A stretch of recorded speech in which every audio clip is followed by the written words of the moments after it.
Hello aspirants, welcome to Azad ICS academy. ನಾನು ನಿಮ್ಮ ಶ್ರೀನಿವಾಸ್.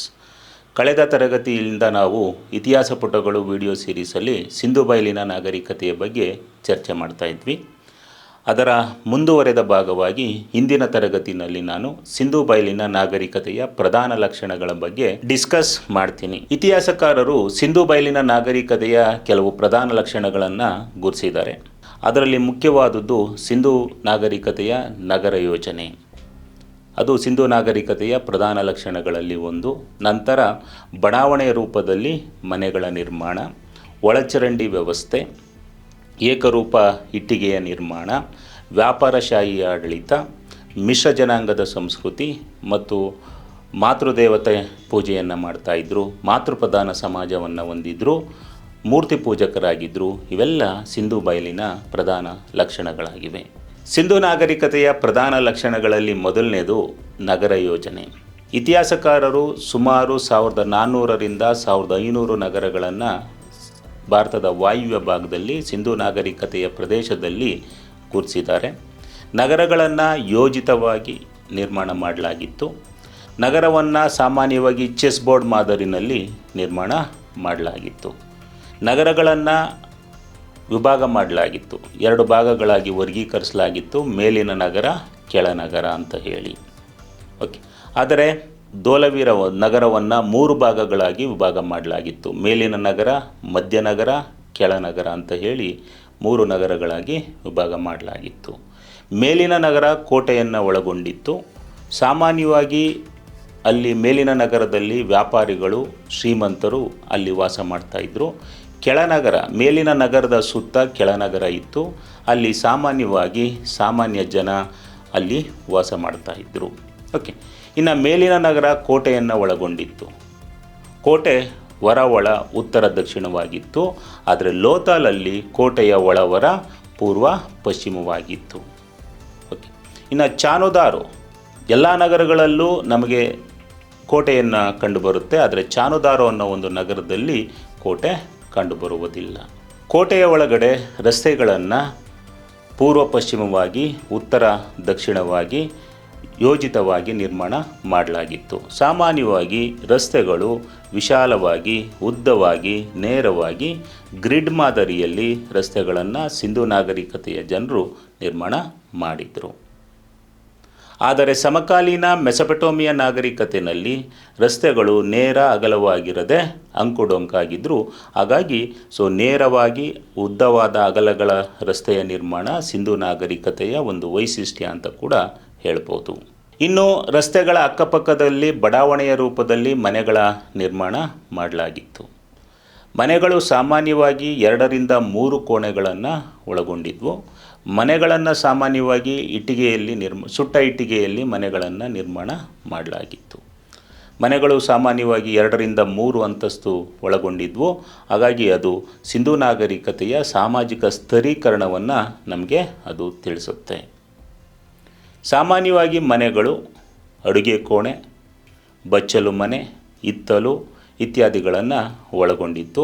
ಇನ್ನು ಮನೆಯ ಬಾಗಿಲುಗಳು ರಸ್ತೆಗೆ ಅಭಿಮುಖವಾಗಿರದೆ ರಸ್ತೆಗೆ ಓರೆಯಾಗಿ ಸಾಮಾನ್ಯವಾಗಿ ಕಂಡುಬರ್ತವೆ. ಆದರೆ ಲೋಥಾಲಲ್ಲಿ ಮಾತ್ರ ಮನೆಯ ಬಾಗಿಲುಗಳು ರಸ್ತೆಗೆ ಅಭಿಮುಖವಾಗಿ ಕಂಡುಬರ್ತವೆ.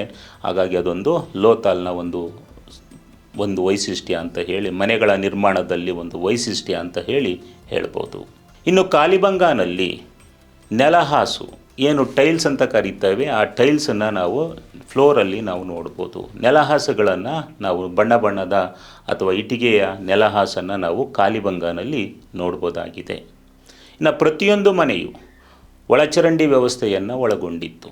ಒಳಚರಂಡಿ ವ್ಯವಸ್ಥೆ ಸಿಂಧು ನಾಗರಿಕತೆಯ ಒಂದು ಬಹುಮುಖ್ಯ ಲಕ್ಷಣಗಳಲ್ಲಿ ಒಂದು. ಪ್ರತಿಯೊಂದು ಮನೆಯಲ್ಲೂ ಒಳಚರಂಡಿ ವ್ಯವಸ್ಥೆ ಇತ್ತು. ಮನೆಯ ನೀರನ್ನು, ಆ ಕೊಳಚೆ ನೀರನ್ನು ಒಳಚರಂಡಿಯ ಮೂಲಕ ರಸ್ತೆಯ ಅಕ್ಕಪಕ್ಕ ಚರಂಡಿಗಳನ್ನು ಮಾಡಿ ಅದನ್ನು ಊರ ಹೊರಗಡೆ ಸಾಗಿಸುವ ಒಂದು ಕೆಲಸವನ್ನು ಕೂಡ ಸಿಂಧು ನಾಗರಿಕತೆಯ ಜನರು ಮಾಡಿದರು.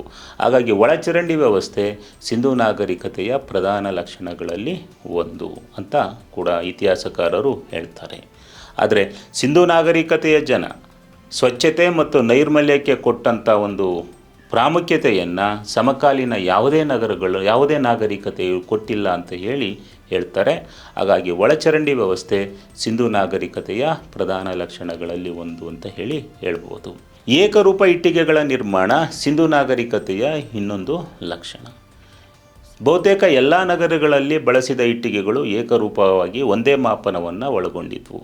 4:2:1 ಅಂತ ಒಂದೇ ಮಾಪನವನ್ನು ಅದು ಒಳಗೊಂಡಿತ್ತು, ಅಥವಾ 30:15:7.5 ಅಂತ ಹೇಳ್ತಾರೆ. ಒಂದೇ ರೀತಿಯ ಏಕರೂಪದ ಇಟ್ಟಿಗೆಗಳನ್ನು ಬಳಸಿರೋದನ್ನು ನಾವು ಸಿಂಧೂ ನಾಗರಿಕತೆಯ ಪ್ರದೇಶದಲ್ಲಿ ನಾವು ನೋಡ್ಬೋದು. ಸಾಮಾನ್ಯವಾಗಿ 2 ಥರದ ಇಟ್ಟಿಗೆಗಳನ್ನು ಬಳಸ್ತಾ ಇದ್ದರು: ಸುಟ್ಟ ಇಟ್ಟಿಗೆಗಳು ಮತ್ತು ಬಿಸಿಲಿನಲ್ಲಿ ಒಣಗಿಸಿದ ಇಟ್ಟಿಗೆಗಳು. ಪ್ರಮುಖ ಕಟ್ಟಡಗಳಿಗೆ ಸುಟ್ಟ ಇಟ್ಟಿಗೆಗಳನ್ನು ಬಳಸಿದ್ದಾರೆ. ಆದರೆ ಸಮಕಾಲೀನ ಈಜಿಪ್ಟ್ ನಾಗರಿಕತೆಯಲ್ಲಿ ಅವರು ಸುಟ್ಟ ಇಟ್ಟಿಗೆಗಳನ್ನು ಬಳಸದೆ ಕೇವಲ ಬಿಸಿಲಿನಲ್ಲಿ ಒಣಗಿಸಿದ ಇಟ್ಟಿಗೆಗಳನ್ನು ಬಳಸಿರೋದು ಕಂಡುಬರುತ್ತೆ. ರಾಜಕೀಯವಾಗಿ ನೋಡೋದಾದರೆ ಸಿಂಧೂ ನಾಗರಿಕತೆ ವ್ಯಾಪಾರಶಾಹಿ ಆಡಳಿತವನ್ನು ಹೊಂದಿತ್ತು. ಕೆಲವರು ಪುರೋಹಿತಶಾಹಿ ಆಡಳಿತ ಅಂತ ಹೇಳ್ತಾರೆ, ಆದರೆ ಬಹುತೇಕ ಇತಿಹಾಸಕಾರರು ವ್ಯಾಪಾರಿಶಾಹಿ ಆಡಳಿತವನ್ನು ಹೊಂದಿತ್ತು ಅಂತ ಗುರುತಿಸಿದ್ದಾರೆ. ಹಾಗಾಗಿ ವ್ಯಾಪಾರಿಶಾಹಿ ಆಡಳಿತ ಸಿಂಧೂ ನಾಗರಿಕತೆಯ ಇನ್ನೊಂದು ಲಕ್ಷಣಗಳಲ್ಲಿ ಒಂದು.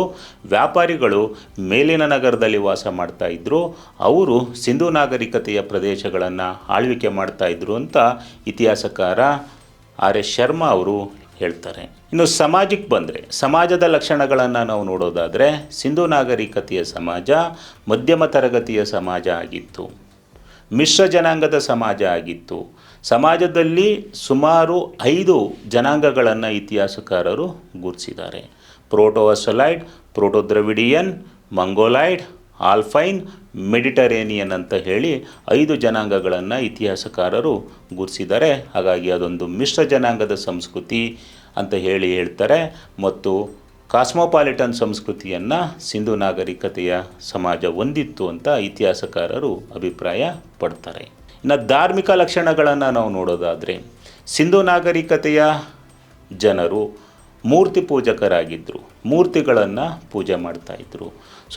ಅವರು ಜೇಡಿಮಣ್ಣಿನ ಮೂರ್ತಿಗಳನ್ನು ಪೂಜೆ ಮಾಡ್ತಾಯಿದ್ರು, ಕಲ್ಲಿನ ಮೂರ್ತಿಗಳನ್ನು ಪೂಜೆ ಮಾಡ್ತಾಯಿದ್ರು, ಲಿಂಗಗಳನ್ನು ಪೂಜೆ ಮಾಡ್ತಾಯಿದ್ರು. ಸಾಮಾನ್ಯವಾಗಿ ಅವರು ಮಾತೃದೇವತೆಯನ್ನು ಪೂಜೆ ಮಾಡ್ತಾಯಿದ್ರು. ಅದಕ್ಕಾಗಿ ನಮಗೆ ಮಾತೃದೇವತೆಯ ಸುಟ್ಟ ಜೇಡಿಮಣ್ಣಿನ ಮೂರ್ತಿಗಳು ಸಿಗ್ತವೆ. ಹಾಗಾಗಿ ಸಿಂಧೂ ನಾಗರಿಕತೆಯ ಸಮಾಜ ಮಾತೃಪ್ರಧಾನ ಸಮಾಜ ಆಗಿತ್ತು ಅಂತ ಕೂಡ ಇತಿಹಾಸಕಾರರು ಅಭಿಪ್ರಾಯ ಪಡ್ತಾರೆ. ಅದೇ ರೀತಿ ಪುರುಷ ದೇವತೆಯಾಗಿ ಅವರು ಪಶುಪತಿ ಮಹಾದೇವನನ್ನು, ಡುಬ್ಬದ ಗೂಳಿಯನ್ನು ಪೂಜೆ ಮಾಡ್ತಾಯಿದ್ರು. ಅದೇ ಥರ ಮರ ಗಿಡಗಳನ್ನು ಕೂಡ ಅವರು ಪೂಜೆ ಮಾಡ್ತಾಯಿದ್ರು. ಇವೆಲ್ಲ ಸಿಂಧೂ ನಾಗರಿಕತೆಯ ಧಾರ್ಮಿಕ ಲಕ್ಷಣಗಳು. ಇನ್ನು ಲಿಪಿಗೆ ಬಂದರೆ, ಸಿಂಧೂ ನಾಗರಿಕತೆಯ ಲಿಪಿಯ ಲಕ್ಷಣಗಳನ್ನು ನೋಡೋದಾದರೆ, ಸಿಂಧೂ ನಾಗರಿಕತೆಯು ಜನರು ತಮ್ಮದೇ ಆದ ಒಂದು ಸ್ವಂತ ಲಿಪಿಯನ್ನು ಅಭಿವೃದ್ಧಿಪಡಿಸ್ಕೊಂಡಿದ್ರು. ಸಿಂಧೂ ನಾಗರಿಕತೆಯ ಲಿಪಿಯನ್ನು ಚಿತ್ರಲಿಪಿ ಅಂತ ಕರೆಯಲಾಗುತ್ತೆ. ಅಂದರೆ ಅಕ್ಷರಗಳ ಮಧ್ಯೆ ಚಿತ್ರಗಳನ್ನು ಅವರು ಬಳಸ್ತಾ ಇದ್ದರು. ಸ್ವಂತದ್ದಾದ ಲಿಪಿಯನ್ನು ಬಳಸ್ಕೊಂಡಿದ್ರು. ಯಾವುದೇ ಸಮಕಾಲೀನ ಲಿಪಿಗಳ ಪ್ರಭಾವ ಸಿಂಧೂ ನಾಗರಿಕತೆಯ ಲಿಪಿಯ ಮೇಲೆ ಬಿದ್ದಿರೋದು ಕಂಡುಬರೋದಿಲ್ಲ. ಸುಮಾರು 5,000 ವರ್ಷ ಆದರೂ ಕೂಡ ಇಲ್ಲಿಯವರೆಗೂ ಲಿಪಿಯನ್ನು ಓದಲಿಕ್ಕಾಗದೆ, ಅರ್ಥ ಮಾಡಿಸ್ಕೊಳ್ಳಿಕ್ಕಾಗದೆ ಇರೋದು ಇನ್ನೊಂದು ಸಿಂಧೂ ನಾಗರಿಕತೆಯ ವೈಶಿಷ್ಟ್ಯ ಅಂತ ಕೂಡ ಹೇಳ್ಬೋದು. ಹಲವಾರು ವಿದ್ವಾಂಸರು, ಐರಾವತನ್ ಮಹದೇವನ್, ಲ್ಯಾಂಗ್ಡನ್, ಪರ್ಪೋಲಾ, ಸ್ಕ್ಯಾಂಡಿನೇವಿ ಇತ್ಯಾದಿ ಇತಿಹಾಸಕಾರರು ಪ್ರಯತ್ನ ಪಟ್ಟಿದ್ದಾರೆ. ಆದರೂ ಕೂಡ 5,000 ವರ್ಷ ಆದರೂ ಕೂಡ ಇಲ್ಲಿಯವರೆಗೆ ಲಿಪಿಯನ್ನು ಅಧ್ಯಯನ ಮಾಡೋಕ್ಕಾಗದೇ ಇರುವಂಥದ್ದು ಅಥವಾ ಅರ್ಥ ಮಾಡ್ಕೊಳ್ಳೋಕ್ಕಾಗದೇ ಇರುವಂಥದ್ದು ಸಿಂಧೂ ನಾಗರಿಕತೆಯ ಇನ್ನೊಂದು ವೈಶಿಷ್ಟ್ಯ ಅಂತ ಇತಿಹಾಸಕಾರರು ಹೇಳ್ತಾರೆ. ಒಟ್ಟಾರೆ ಇವು ಸಿಂಧೂ ನಾಗರಿಕತೆಯ ಪ್ರಧಾನ ಲಕ್ಷಣಗಳಾಗಿವೆ. ಓಕೆ ಫ್ರೆಂಡ್ಸ್, ಈ ದಿನದ ತರಗತಿನಲ್ಲಿ ನಾವು ಸಿಂಧೂ ನಾಗರಿಕತೆಯ ಪ್ರಧಾನ ಲಕ್ಷಣಗಳನ್ನು ತಿಳ್ಕೊಂಡ್ವಿ. ಮುಂದಿನ ತರಗತಿನಲ್ಲಿ ನಾವು ಸಿಂಧೂ ನಾಗರಿಕತೆಯ ಪ್ರಮುಖ ನಗರಗಳು, ಸಿಂಧೂ ನಾಗರಿಕತೆಯ ರಾಜಕೀಯ ವ್ಯವಸ್ಥೆ, ಸಿಂಧೂ ನಾಗರಿಕತೆಯ ಸಮಾಜ, ಆರ್ಥಿಕ ವ್ಯವಸ್ಥೆ, ಧರ್ಮ, ಕಲೆ ಇತ್ಯಾದಿಗಳನ್ನು ಕುರಿತು ಚರ್ಚೆ ಮಾಡೋಣ. Okay, thank you.